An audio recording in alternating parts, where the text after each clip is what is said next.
I am past the paying off debt stage, and I'm realizing that having that frugal mindset really led to having a scarcity mindset.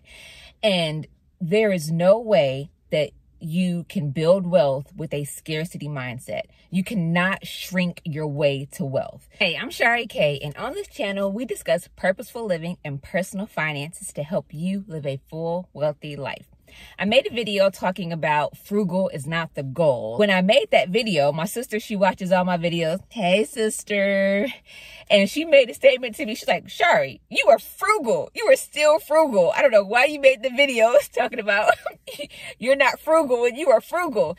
And in my defense, I want to explain what frugal is, frugal versus being purposeful, or purposeful versus being frugal. So example number one, how I handle going grocery shopping. Okay, I go grocery shopping once a week on, let's say, Monday. Pick a day. We'll say I go grocery shopping every Monday, and I get my groceries for the entire week. After I go grocery shopping for the week, I make it a game not to go back grocery shopping or not to go and get groceries again that entire week. So let's say if I go grocery shopping and I'm back, and then I realize, oh, I forgot this or I forgot that. I'm not going back to the grocery store to refill this item. What this allows me to do, this is like three things. One, it makes me more intentional about making my list and going to the store and getting what I need to do. Two, it makes me more efficient. If I'm not constantly going back and forth to the grocery store for things that I forgot, I'm being a better steward of my time and of my energy. In addition to that, I am being a better steward of my dollars. Because I know when I go back and forth to the store, I'm not just going for that one little item I ran in there for. When you go to the stores like Target, you go in there and come out with everything except for the item that you went in the store for. Okay, and the third thing that it does is it helps me be creative. Let's say I'm making a dish and I realize, oops, I forgot the butter. I'm not going back to the store for butter. I'm going to put my creative hat on. What can I substitute in this meal for butter? This is an example. Somebody might look at this and says, oh, she's not going back to the store to spend money, but it's not necessarily about me spending money. It's that I value my time. I value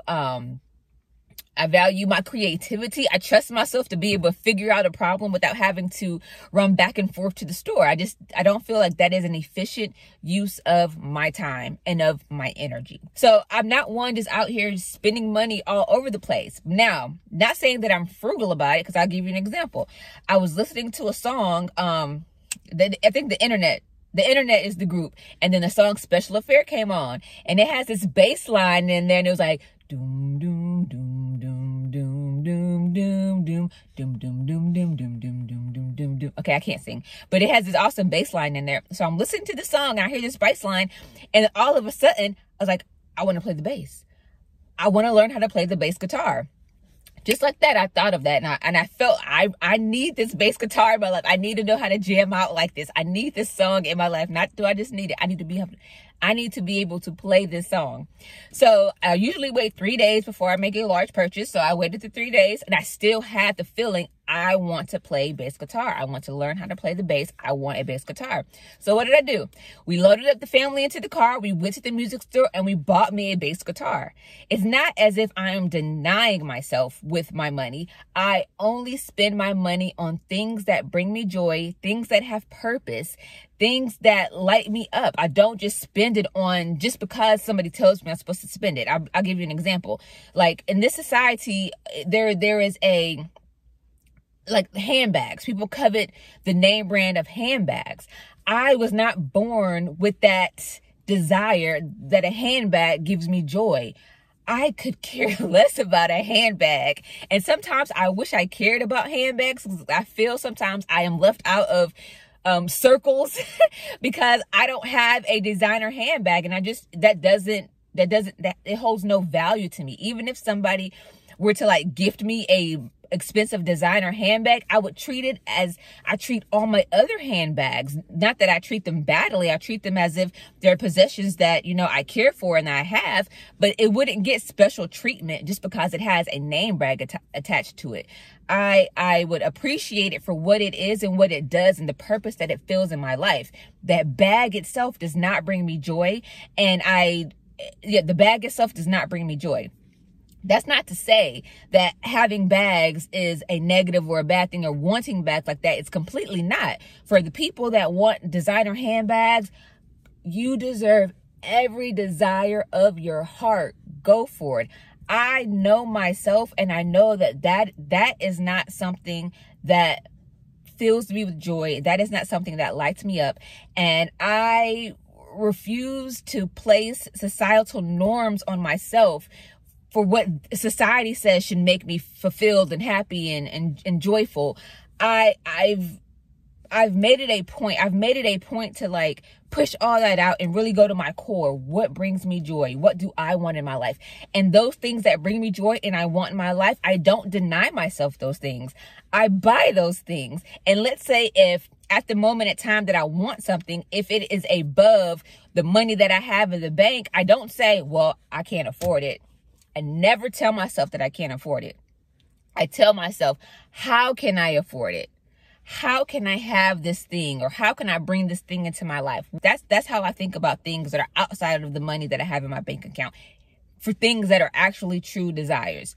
I do not deny myself any desires in life. I figure out a way to get the desires in life. What I do is I make sure that they are my desires and not desires that society has placed on me and told me that I should covet this thing in order to feel this type of way. This is my saying how I am purposeful versus being frugal. But maybe to the outside looking in, you might still say that I'm frugal because I don't spend a lot of money. But it's not because I'm not trying to spend a lot of money. It's because at the core, the things that I love, the things that I desire, the things that light me up, they don't cost a lot of money. Like, they really don't.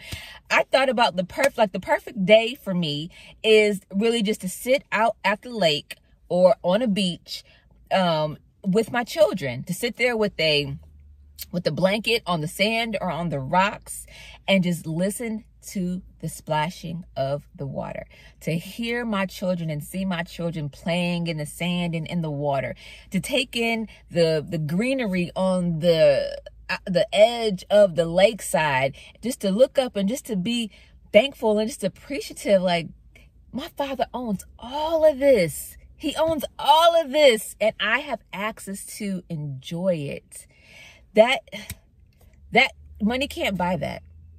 Money cannot buy that. And I realize if those are the types of things that light me up, I push more for those things, which that's what brings me joy. The people in my life bring me joy. The experiences in my life bring me joy. Being by water brings me joy. And those things don't cost much. They don't cost much at all. So in life, I choose to be purposeful at this stage in my life versus being frugal. And it has served me very well. Now, not saying there is no place for frugality, because as I stated before, at the very beginning of my journey, that is clearly how I got out of debt. Clearly, Dave Ramsey plan, clearly how I got out of debt. But once I got out of debt and I was now trying to reach wealth, going towards wealth, having a limiting scarcity mindset will not get me wealthy, and it does not serve me. I hope that you got something out of this. This was maybe more of a defending myself type of video, but I think that it will be beneficial to you as well, because I know in this community, I follow a lot of FIRE and, financial independence, retire early. And I do listen to those videos and the mindset, because I understand it and I can relate to it. The part that I chart a different path is the scarcity mindset part, because there is no way that you can shrink your way to wealth. But I realize not everybody is aiming for wealth. Some people, they just want to be comfortable, and that there's nothing wrong with that. Nothing wrong with that at all. I say whatever your desires are, they're your desires for a reason. They're not there by chance. They're yours for a reason. Go for that. I feel there's only disconnect with people when what they have or what they want does not match up to what is. That's where the disconnect comes. But if you are in alignment with what it is you want out of life, and you're going down that path to achieve that, you're going down that path to live in that, to be in that, then you're living a good life. You're living a full, wealthy life. All the best to you in your health, all the best to you in your finances, and in your relationships, and in your contribution to this world. Hey, hey, it's a good day. Sitting listening to Shari K. Money, bright Monday. Money, bright Monday. Hey, hey, hey, it's a good day. Sitting listening to Shari K. Money, bright Monday. Hey, hey, it's a good day. Sitting listening to Shari K. Money, Monday.